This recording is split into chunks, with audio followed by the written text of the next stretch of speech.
আসসালামু আলাইকুম, নমস্কার সকলকে। আশা করি সকলে খুব ভালো আছেন।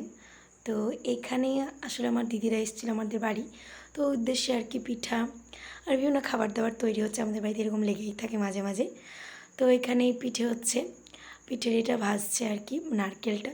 আর এই দিদিকে বলছি, তুমি রান্না করছো না ফুল লাগিয়ে সেজে গুজে বসে আছো?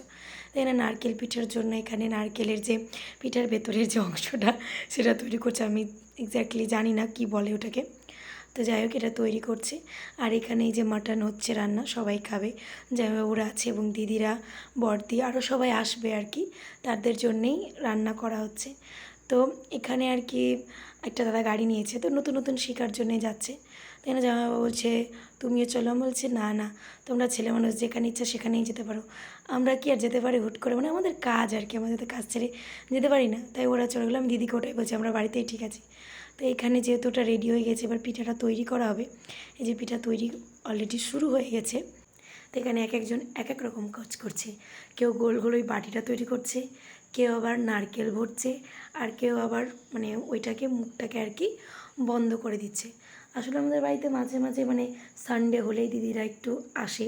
আর যেহেতু স্পেশালি আজকে এসছে, কারণ হচ্ছে যে সব কিছু দিদিদের বাচ্চাদের টিউশন ফিউশন সব বন্ধ ছিল। তো অবশ্য একদিনই থাকবে, থেকে আবার চলে যাবে, কারণ ছুটি কম পায়। তো ওই রবিবার করে কেউ কিছুক্ষণের জন্য আসে। তা আবার সবটা দিদি এখন থাকবে না, বড়দি শুধু থাকবে, বাকিরা সবাই চলে যাবে। তো যাই হোক, এখানে তৈরি হয়ে গেছে। এবার দুধটাতে যা মশলাপাতি সব কিছু দিচ্ছে।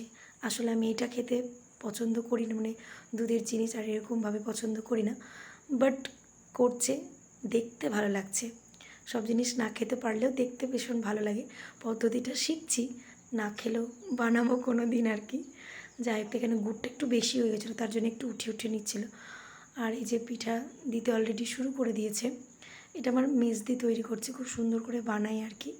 আমার প্রত্যেকটা দিদি খুব ভালো রান্না করে, বড়দি ভালো রান্না করে, মানে এক একজন এক একটা রান্নার জন্য স্পেশালি। যে মেজদির মেয়ে ইভা, তোর মালাটাতে ইভানা পারভিন লিখেছে, ওটাই জিজ্ঞেস করছি এখানে তুমি কী লিখেছো, ওরা কথা ওকে জিজ্ঞেস করছে। আর এই যে দিদি ছিল, ও বাথরুম যাবে তো ও ফোনটা সঙ্গে করে নিয়ে যাচ্ছে, মানে এত ফোনের ভক্ত।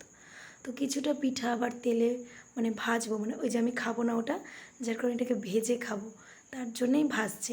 আরও দাদারাও খাবে না দুধের জিনিস যেহেতু, তার জন্য এখানে কিছুটা পিঠা ভেজে নিচ্ছে। আমার না মানে খুব একটা ভালো লাগে না ওইটা, আর এইটা ভালো লাগে, কিন্তু এই যেটা ভাজছে এখন সেটা হচ্ছে একটু কড়া হয়ে গেছিলো ভাজাটা। আর এখানে মাটন রান্না কমপ্লিট, আর চুলাতে হয়েছিল, কারণ চুলাতে খাবে নাকি, চুলার রান্নাটা বেশ ভালো হয়, টেস্টি হয়, যার জন্যে এখানে হয়ে গেছে। একটু লাল হতো আর পিঠাটা, যাই হোক এটাও তৈরি হয়ে গেছে। যাই হোক, এগুলো সব খাওয়া দাওয়া করে নিয়ে রাত্রিবেলা আমি আমার দিদির ছেলে কাবাডি খেলতে খেলতে যা ঘটলো শোনো।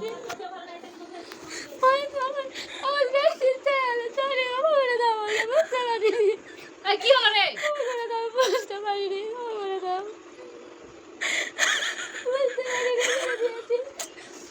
কি করেছো? কি করেছো তুমি? রাত মেরে দিয়েছি। কাকে? মাসিকে। কোন মাসিকে? এটাকে কেমন করে লাভ মেরেছো? দেখাও তো দেখি। কেন করবে না? এই ক্ষমা কর ওকে। এই আফরিন। যা, ঠিক আছে ক্ষমা করে দিলাম, যা বাদ, ঠিক আছে যা, ক্ষমা করে দিলাম। আসলে এখানে ঘটনাটা হলো, কাবাডি খেলতে গিয়ে আমাকে লাত মেরে দিয়েছে। আমি বলছি তুই আমাকে লাত মারলি তাহলে খেলবো না, এইটা নিয়ে ওই কেঁদে যাচ্ছে, আমি ভুল করে মেরে দিয়েছি, ভুল করে।